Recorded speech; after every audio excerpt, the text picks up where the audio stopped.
आदाब नमस्कार, मैं रिदा खानम। आप देख रहे हैं सियासत टीवी पर हिंदी समाचार। एक नजर डालते हैं की हेडलाइंस पर। रायबरेली या वायनाड कौन सी सीट छोड़ेंगे राहुल गांधी, हो गया खुलासा। उम्मीदवार को लेकर मंथन। विधानसभा चुनाव को लेकर राज ठाकरे का बड़ा फैसला, भाजपा से गठबंधन करेंगे या नहीं, हो गया है साफ। एनटी ने सुप्रीम कोर्ट में कहा ग्रेस मार्क्स रद्द, 1563 छात्रों को दोबारा एग्जाम का मिलेगा ऑप्शन। यूपी में मौलानाओं के कत्ल और बुलडोजर एक्शन पर भड़के असदुद्दीन ओवैसी। जल संकट पर सुप्रीम कोर्ट में बोली दिल्ली सरकार, कहा साथ मिलकर करना होगा काम, उंगली उठाने का वक्त नहीं। कुवैत हादसे में धुएं में दम घुटने से हुई ज्यादातर लोगों की मौत, शवों की पहचान के लिए डीएनए जांच जारी। अब समाचार विस्तार से। राहुल गांधी को लेकर बड़ी खबर सामने आ रही है। सूत्रों के मुताबिक यूपी की रायबरेली और केरल की वायनाड लोकसभा सीट से जीत दर्ज करने वाले राहुल गांधी अपने पास रायबरेली सीट ही रखेंगे। वो केरल की वायनाड सीट छोड़ेंगे। तो वहीं दूसरी ओर अटकलें लगाई जा रही थी कि प्रियंका गांधी वायनाड सीट से चुनाव लड़ सकती हैं, लेकिन अब तक वो वायनाड जाने के लिए इच्छुक नहीं हैं। सूत्रों का कहना है कि प्रियंका गांधी यूपी में ही रहकर संगठन के लिए काम करना चाहती हैं और कुछ समय तक इंतजार करना चाहती हैं। पार्टी राज्य इकाई और गांधी परिवार के अंदर इस विषय पर विचार विमर्श अब भी जारी है कि फिर से चुनाव होने पर इस सीट से कौन उम्मीदवार होगा। वायनाड सीट की बात करें तो ये कांग्रेस के लिए काफी अहम है। इसे कांग्रेस का गढ़ माना जाता है। 2019 लोकसभा चुनाव में जब राहुल गांधी को अमेठी से हार का सामना करना पड़ा था, तब वायनाड सीट ने ही उन्हें जीत दिलाकर सांसद बनाया था। लोकसभा चुनाव 2024 में भी राहुल गांधी ने पहले वायनाड सीट से ही नामांकन भरा, वो यहाँ से चुनाव लड़े। हालांकि बाद में सोनिया गांधी के इस बार लोकसभा चुनाव न लड़ने की वजह से खाली हुई रायबरेली सीट पर राहुल ने आखिरी समय पर ताल ठोकी। उन्होंने यहाँ से भी जीत हासिल की। अब उन्हें कोई एक सीट छोड़नी होगी। सूत्रों का मानना है कि वायनाड सीट राहुल गांधी छोड़ सकते हैं। 2024 लोकसभा चुनाव में राहुल गांधी ने यहाँ अपने निकटतम प्रतिद्वंदी और सीपीआई उम्मीदवार एनी राजा को 3,64,422 मतों से हराया था। रायबरेली सीट की बात करें तो ये सीट इस बार सोनिया गांधी के चुनाव न लड़ने की वजह से खाली हुई थी। यहाँ से उम्मीदवार को लेकर पार्टी में काफी मंथन हुआ। आखिरी समय में पार्टी ने राहुल गांधी को यहाँ से उम्मीदवार बनाया। उनके सामने बीजेपी के दिनेश प्रताप सिंह थे। राहुल ने दिनेश प्रताप सिंह को 3,90,000 वोटों से हराकर इस सीट पर जीत दर्ज की थी।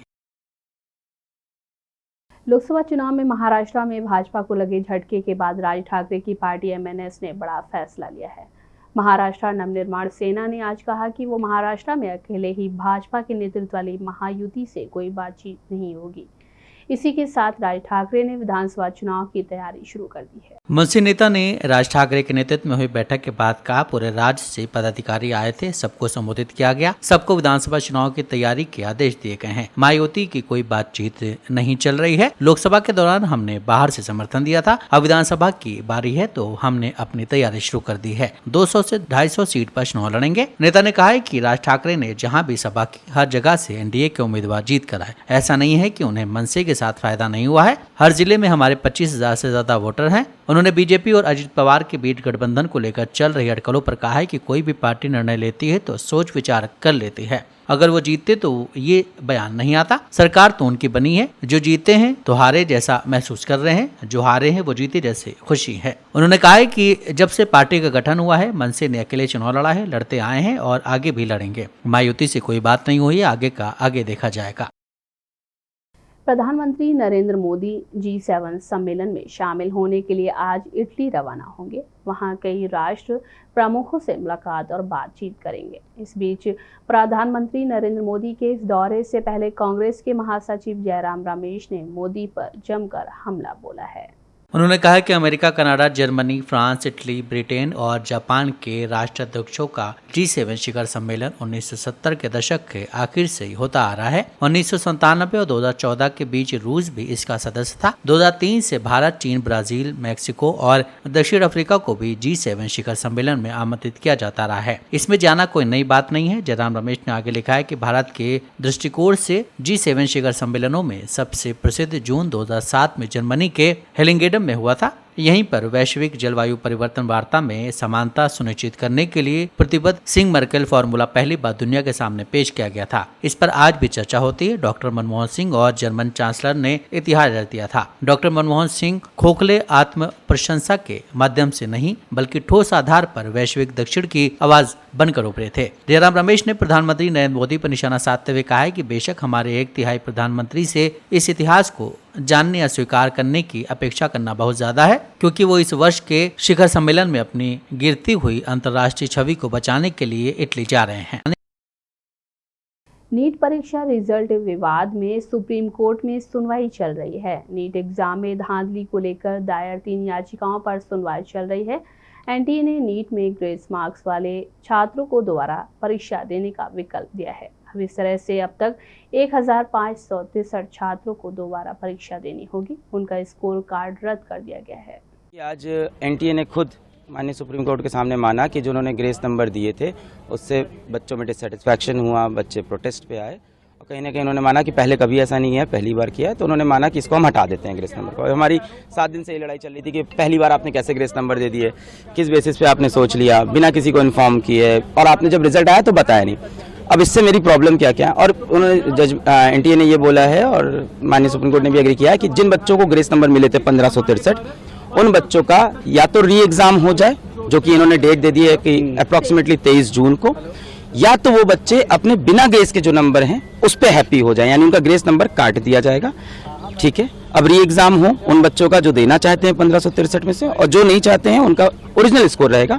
फिर रैंक पूरी शफल हो, उसके बेसिस पे काउंसलिंग हो। पर इसमें मेरे कुछ पॉइंट्स हैं, 3 पॉइंट्स हैं मेरे। सबसे पहला पॉइंट ये है कि आज एनटीए 7-8 दिन बाद आके माननीय सुप्रीम कोर्ट के सामने खुद एग्री करता है कि ग्रेस वाला जो पूरा हमने जो किया है ये गलत है, इसको हटा देते हैं। कहीं ना कहीं लोकसभा चुनाव में बारामती सीट पर पत्नी सुनेत्रा पवार की हार के बाद राष्ट्रवादी कांग्रेस पार्टी के प्रमुख अजीत पवार ने पार्टी पदाधिकारियों की सहमति से उन्हें राज्यसभा भेजने का फैसला किया है। इस बीच आज राज्यसभा उपचुनाव के नामांकन के आखिरी दिन सुनेत्रा पवार मुंबई के विधान भवन पहुंची और यहां अपना पर्चा दाखिल किया। मैं भी चाहता था कि मुझे वो सीट मिले, मगर सब लोग जो है बैठे और उन्होंने जो है काफ़ी चर्चा करने के बाद हम सब लोगों ने जो है एक दिल से जो है निर्णय लिया है कि सुमित्रा ताई पवार को जो है राज्यसभा की उम्मीदवारी दी जाए। इससे आपके नाराज हैं? बिल्कुल नाराज नहीं हूँ, नाराज हूँ ना, मेरे मुंह पर आपको नाराजगी दिखती है क्या? अरे भाई, जब पार्टी में आप लोग काम करते हैं आप लोग, तो पार्टी में सबको साथ लेकर चर्चा करते हुए जो बात नक्की होगी उसको मान लेना चाहिए। हर आदमी जो है पार्टी का अगर अड़ा बैठेगा कि मुझे ही चाहिए तो पार्टी चलाना मुश्किल है। फिर तो सबको साथ लेकर चर्चा करते हुए जो है ये निर्णय होते हैं।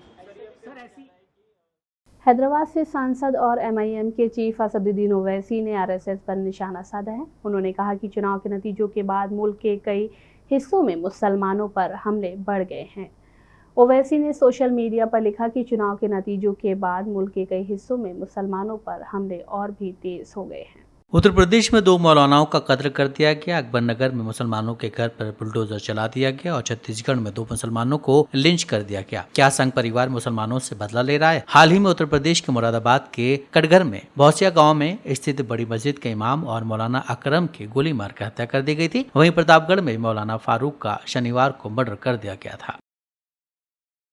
शिवसेना यूबीटी नेता संजय राउत ने हाल ही में मीडिया से बातचीत की। इस दौरान उन्होंने एनडीए सरकार को निशाने पर लिया। उन्होंने वोट काउंट पर बात करते हुए कहा कि 4 महीने में परिवर्तन होगा। अब बीजेपी और अजीत पवार उनको भेज देंगे, आरएसएस क्या करेगा? आरएसएस की बात पर हम चर्चा कर रहे हैं ना। अजीत पवार के पास सुमित्रा पवार जी को राज्यसभा भेजने के लिए वोट कम है, ज्यादा उतना उनका फिगर नहीं है, तो बीजेपी की मदद से अजीत पवार की पत्नी जाएगी। बीजेपी की मदद से क्या करेंगे? आज विरोध करेगी, खुलकर विरोध करेगी? मुझे बताइए। सर, उत्तर पश्चिम सीट से अमोल कीर्तिकर 48 वोट से हारे हैं। अब एक हफ्ते से कोशिश की जा रही है कि उसका सीसीटीवी दिया जाए। सीसीटीवी नहीं दिया जा रहा है और उसको गायब बताया ऐसा है, जो चोर होता है वो पहले सीसीटीवी कैमरा खत्म कर देता है, उसका फुटेज चोरी करता है। जो चोर होता है, वहां के जो रिटर्निंग ऑफिसर है Vandana Suryavanshi, she is most corrupt officer of Maharashtra state. आप उनका पूरा इतिहास देखिए कि वंदना सूर्यवंशी का वो क्या है, उसका इतिहास क्या है।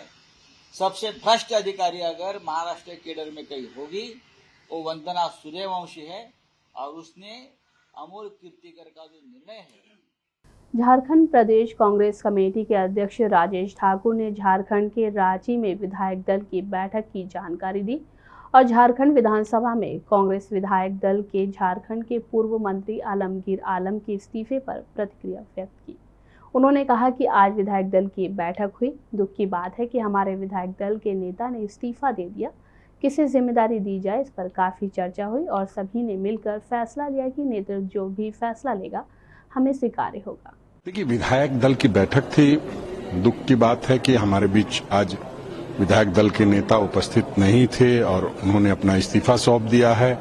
तो उसके बाद किन को जिम्मेदारी दी जाए, जो व्यक्ति अच्छे से उस जिम्मेदारी का निर्वहन कर सके, बहुत सारी चर्चा हुई और फिर सभी लोगों ने मिलकर के एक फैसला लिया कि हम लोग अपने नेतृत्व को अधिकृत करते हैं कि वो जो भी फैसला लेंगे वो हम लोगों को मान्य होगा।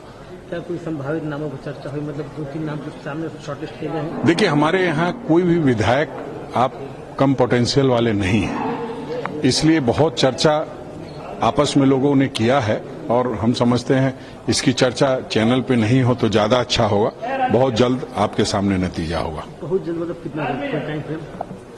ये देखिए, अभी हम लोगों ने अपने प्रभारी गुलाम अहमद मीर साहब को अपनी भावनाओं से, विधायक गण के भावनाओं से अवगत करा दिया है। अब वो नेतृत्व से चर्चा करके बहुत जल्द आप लोगों को बताएंगे। महाराष्ट्र लोकसभा चुनाव में महायुति को मिली कम सीटों को लेकर बयानबाजी जारी है। भाजपा एकनाथ शिंदे की पार्टी शिवसेना और अजीत पवार की एनसीपी कारणों की तलाश में जुटी हुई है। साथ ही तीनों ही दल विपक्ष पर संविधान को लेकर झूठा प्रचार करने का आरोप लगा रहे हैं। इस बीच आरएसएस के मुखपत्र ऑर्गेनाइजर ने कहा कि महाराष्ट्र में भाजपा की लोकसभा चुनाव में हार का एक कारण डिप्टी सीएम अजीत पवार की अगुवाई वाली एनसीपी के साथ गठबंधन था। ऐसे में अब अटकलें लगाई जा रही हैं कि क्या भाजपा अजीत पवार के साथ संबंध तोड़ देगी।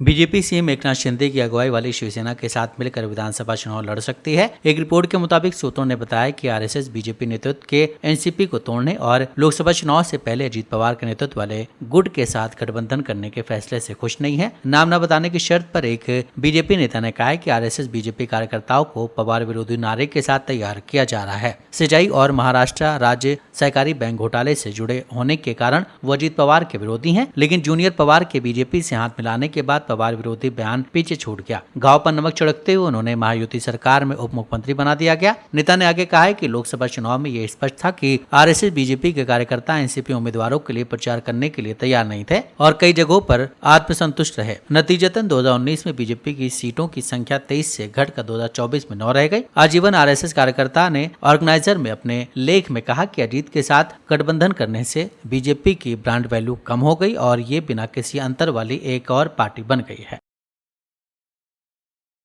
दिल्ली हरियाणा के बीच पानी विवाद को लेकर आज सुप्रीम कोर्ट में सुनवाई हुई। इस दौरान दिल्ली सरकार के वकील अभिषेक मनु सिंघवी ने कहा कि समस्या के निपटारे के लिए सुप्रीम कोर्ट को एक कमेटी का गठन करना चाहिए। दिल्ली सरकार ने याचिका दायर कर मांग की है कि हरियाणा को तुरंत पानी छोड़ने के लिए निर्देश दिए जाएं। इसमें कहा गया है कि हीट वेव और भीषण गर्मी के बीच राजधानी के लोगों को पानी की कमी से जूझना पड़ रहा है। देखिए, ये जो मेन लाइन है जो सोनिया विहार से ग्रेटर कैलाश के लिए साउथ दिल्ली मेंस कहलाता है। ग्रेटर कैलाश, जंगपुरा, निजामुद्दीन, जल विहार, लाजपत नगर में ये सारी पानी की पाइपलाइन जाती है। तो इसको हम चेक करने के लिए आए हैं कि कहीं पर किसी प्रकार की लीकेज तो नहीं है। सीनियर ऑफिसर्स को भी बोला गया है कि सारी पाइपलाइंस को चेक किया जाए। जल बोर्ड के स्टाफ को भी कहा गया है कि उनके साथ रेवेन्यू डिपार्टमेंट के ऑफिसर्स मिलकर पेट्रोलिंग करेंगे, क्योंकि इस पानी की कमी की परिस्थिति में एक बूंद भी पानी हम वेस्ट नहीं कर सकते। हीट वेव का कहर एक बार फिर से देखने को मिल रहा है। दिल्ली, यूपी, बिहार, झारखंड, मध्य प्रदेश सहित राजस्थान में चिलचिलाती धूप निकल रही है। दिन में हीट वेव और के चलते लोगों को घर से निकलना मुश्किल हो गया है। हालात ये हो गए हैं कि लोग घरों में ही कैद रहने को मजबूर हैं। आज दिल्ली एनसीआर में 12-45 डिग्री तक पहुंच गया। मौसम विभाग ने कहा कि अभी 18 जून तक हीट वेव से राहत मिलने की उम्मीद नहीं है। अभी का जो मौसम का स्थिति है, नॉर्थ इंडिया की अगर बात करें तो खास चेंज नहीं है। जो राजस्थान तक बादल और थोड़ा बहुत थंडरस्टॉर्म एक्टिविटी चल रहा है वो आज भी जारी रहेगी। और जो कोर जोन है मॉनसून का, हीट वेव का, यानी कि आपका उत्तर प्रदेश, बिहार, झारखंड, यहाँ आज भी रेड अलर्ट रहेगा। रेड अलर्ट बिहार, झारखंड में, बिहार में आपका 2 दिन तक रहेगा। उसके बाद से हम ऑरेंज फिर येलो अलर्ट में जाएंगे।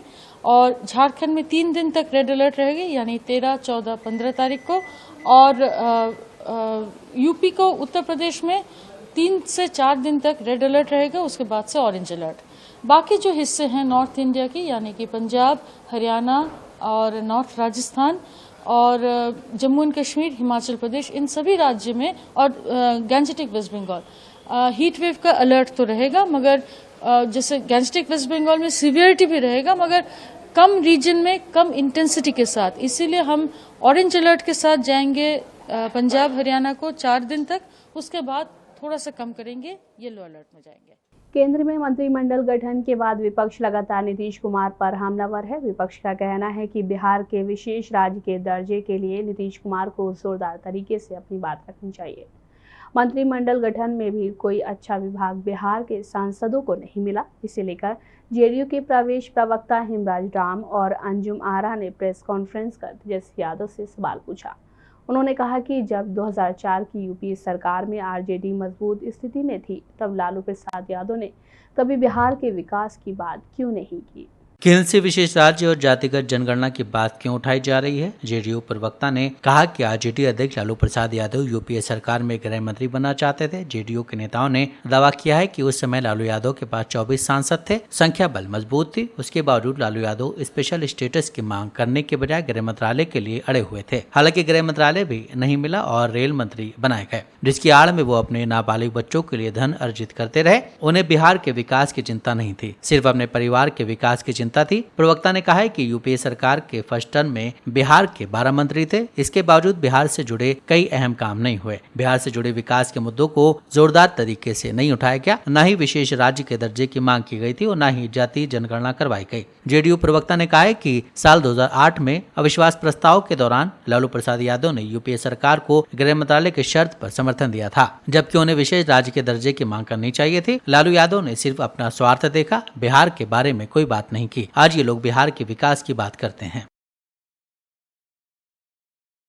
मोदी सरकार में मंत्री और लोक जनशक्ति पार्टी रामविलास के प्रमुख चिराग पासवान ने आज दिल्ली में अपनी पार्टी के सांसदों को सम्मानित किया। उन्होंने कहा कि जब हालात हमारे खिलाफ थे तब भी पार्टी ने अच्छा प्रदर्शन किया और हमने 5 सीटों पर चुनाव लड़ा और सभी लोकसभा सीटों पर जीत हासिल की। आज पार्टी के सभी 5 सांसद आपके सामने मौजूद हैं। आज की बैठक का मकसद सांसदों को आपसे परिचित कराना है और सांसदों को आपसे परिचित कराना है।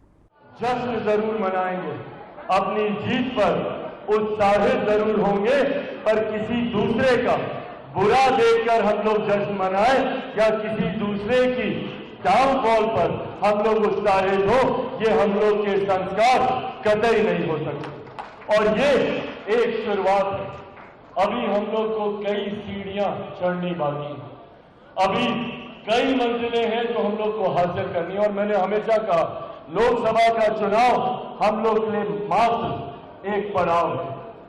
आने वाले दिनों में बिहार विधानसभा के चुनाव, अलग अलग राज्यों में चुनाव, और अब जब मैं आने वाले समय के दौर का मैं जिक्र कर रहा हूं, इतिहास का मैंने जिक्र किया, वो पन्ना आज से वही बंद होता है।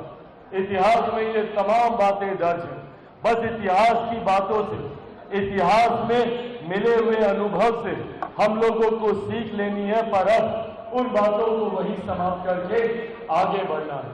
अगर हम लोग अपने आप को उसी दौर में बांधे रखें। राष्ट्रीय जनता दल के नेता भाई वीरेंद्र ने कुवैत की इमारत में लगी आग और उसमें 40 से ज्यादा भारतीय नागरिकों की मौत पर प्रतिक्रिया व्यक्त करते हुए कहा कि अगर प्रधानमंत्री जी ने देश में रोजगार का सृजन किया होता तो हमारे नागरिकों को विदेश जाने पर मजबूर नहीं होना पड़ता।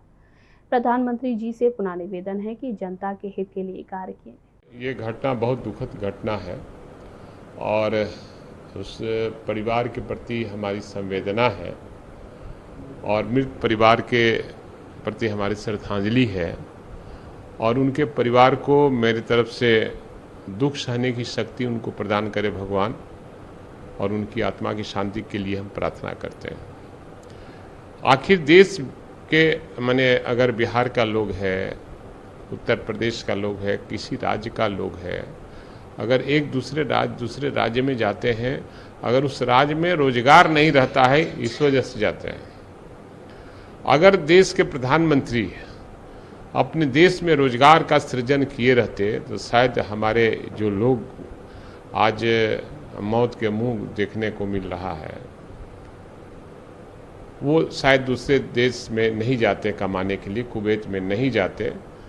प्रधानमंत्री से फिर एक बार मैं कहूँगा कि आपको जनता के हित के लिए काम करना होगा, रोजगार सृजन करना होगा और नहीं तो देश के साथ जो भी लोग हो रहा है वो अन्याय हो रहा है और देश की जनता का कोई काम नहीं हो पा रहा। मध्य प्रदेश के मुख्यमंत्री मोहन यादव ने आज राजा भोज अंतर्राष्ट्रीय एयरपोर्ट पर भोपाल से जबलपुर जाने वाली पहली फ्लाइट को फ्लैग ऑफ किया। ये फ्लाइट भोपाल से जबलपुर होकर रीवा जाएगी, वहां से सिंगरौली लैंड होगी। मुख्यमंत्री ने भोपाल एयरपोर्ट पर शुरू किए गए टिकट बुकिंग काउंटर का भी शुभारंभ कर यात्रियों को बोर्डिंग पास प्रदान किए। भोपाल में आज हमारे अपने बड़े नगरों को जोड़ने के लिए खासकर दूरस्थ अंचल के अंदर सिंगरौली, जबलपुर, रीवा, ग्वालियर ये एयर टैक्सी सुविधा जो शुरुआत कर रहे हैं, आज उसके पहले जहाज का लोकार्पण करते हुए यात्रियों को रवाना करने का हमने आज ये कार्यक्रम किया है।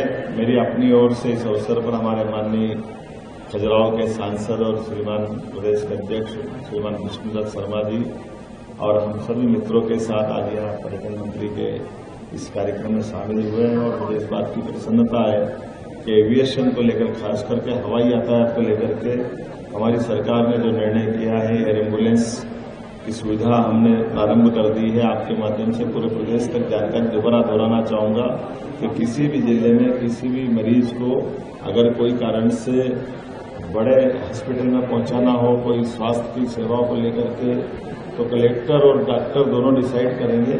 उस आधार पर उसकी जान भी बचाई जा सकती है और उसको उसके जीवन के लिए जो बेहतर हो सकता है वो करने के लिए प्रयास हम कर रहे हैं। लेकिन आज बड़ी सौगात इसलिए दी कि सामान्य यात्री भी किसी को कहीं आना जाना हो आवश्यक रूप से इस हवाई यातायात की बुकिंग करके वो उसका लाभ ले सकता है।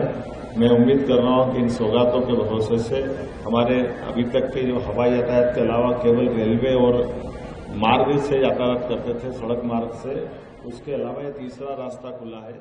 ऐसी अच्छी सौगात के लिए कांग्रेस सरकार में राजस्थान कॉलेज एजुकेशन सोसाइटी के तहत खोले गए करीब 100 कॉलेज वर्तमान सरकार मर्ज या बंद कर सकती है। इनमें कई खामियां मिली हैं। सरकार की एक हाई पावर कमेटी ऐसे 303 कॉलेजों का रिव्यू करेगी। इसमें संयोजक कोटा ओपन यूनिवर्सिटी के कुलपति प्रोफेसर कैलाश सोडानी व 6 सदस्य हैं। कमेटी स्टूडेंट की संख्या, कॉलेज की क्षेत्र की जरूरत और राष्ट्रीय शिक्षा नीति के तहत कॉलेजों की जांच कर रिपोर्ट 30 दिन में सरकार को सौंपेगी। मैं कह रहा हूं कि इन्होंने जितने भी पिछली सरकार ने जितने भी निर्णय लिए हैं और ये काम किए हैं, निश्चित रूप से इनको बिना समीक्षा के, बिना व्यवस्था के इन लोगों ने किया है। जिस तरह से इन्होंने मेरे शिक्षा विभाग में कॉलेजें खोली है, उन कॉलेजों में कोई इन्होंने व्यवस्था नहीं की, स्टाफ की, किस तरह से कहाँ पे कितने बच्चे आ सकते हैं, जो कहा उसी को दे दिया। लेकिन आज स्थिति यह है कि कहीं 8 बच्चे हैं, कहीं 20 बच्चे हैं। ये तो हमारी कॉलेजों की स्थिति है, वहाँ बच्चे भी नहीं है और स्टाफ के नाम पे कुछ नहीं है। निश्चित रूप से मैं उनकी भी व्यवस्था कर रहा हूं। और जिले की जहां तक मैं आपको बताऊं, जिलों की, मेरा दूदू जिला एक छोटा सा जिला, विधानसभा को अगर इतनी बात मानी तो मैं धन्यवाद देता हूं। लेकिन इतनी भी मान लेना चाहिए कि उसका परिसीमन बढ़ाना भी चाहिए था उनका बहुत बड़ा। लेकिन ये लोग केवल और केवल राजनीतिक फायदा लेने के लिए किया, लेकिन जनता ने वो राजनीतिक फायदा भी नहीं दिया, क्योंकि इनका काम जो वास्तविक तरीके से जो होना चाहिए वो उन्होंने नहीं किया। इसलिए अब दोबारा से हम उसकी समीक्षा करके और सारे वहाँ से अधिकारियों की रिपोर्ट लेके और निश्चित रूप से इस पे काम करेंगे। दक्षिण कुवैत के मंगफ क्षेत्र में विदेशी मजदूरों वाली एक बहुमंजिला इमारत में भीषण आग लगने से 42 भारतीयों की मौत हो गई, वहीं 50 से अधिक अन्य लोग घायल हो गए हैं। इस भीषण आग हादसे में शव इतनी बुरी तरह से जले गए हैं कि पहचान तक नहीं हो पा रही है। अब शवों के पहचान के लिए डीएनए जांच की जा रही है। कुवैत की अल मंगफ नामक इमारत में भीषण आग लगने से कम 48 लोगों की जान चली गई, जिसमें भारत, पाकिस्तान, फिलिस्तीन, मिस्र, नेपाल के नागरिक शामिल थे। इस भीषण आग हादसे में कई शव इतनी बुरी तरह जल गए कि उनकी पहचान तक नहीं हो पा रही है। विदेश राज्य मंत्री ने कहा कि शवों की पहचान के लिए डीएनए जाँच की जा रही है। विदेश राज्य मंत्री के रूप में कार्यभार संभालने के तुरंत बाद खाड़ी देश जाने वाले गोड्डा के सांसद ने कहा कि शवों को घर लाने के लिए भारतीय वायुसेना का विमान तैयार है। उन्होंने कहा कि जैसे ही शवों की पहचान हो जाए उनके परिजनों को सूचित कर दिया जाएगा और हमारा वायुसेना का विमान शवों को वापस लाएगा। विदेश राज्य मंत्री ने कहा कि नवीनतम आंकड़ों के मुताबिक मंगाफ शहर में लगी आग में कम से कम 48 लोग मारे गए हैं और उनमें से 42 भारतीय बताए जा रहे हैं। 6 मंजिला इमारत में आग कल सुबह रसोई से लगी। इमारत में करीब 200 लोग रह रहे थे और अधिकारियों ने कहा कि ज्यादातर मौतें नींद में धुएं से दम घुटने की वजह से हुई। पीएम मोदी ने इस दुर्भाग्यपूर्ण घटना पर गहरा दुख प्रकट किया और शोक संतप्त परिवारों के लिए संवेदना व्यक्त की है। उन्होंने मृतक भारतीय नागरिकों के परिवारों के लिए प्रधानमंत्री राहत कोष से 2-2 लाख रुपए की अनुग्रह राशि भी घोषित की है। उन्होंने निर्देश दिया है कि सरकार को सभी संभव सहायता उपलब्ध करानी चाहिए। हिंदी समाचार बस यहीं समाप्त होता है। मुझे दें इजाजत। बाकी खबरों के लिए बने रहें सियासत टीवी के साथ।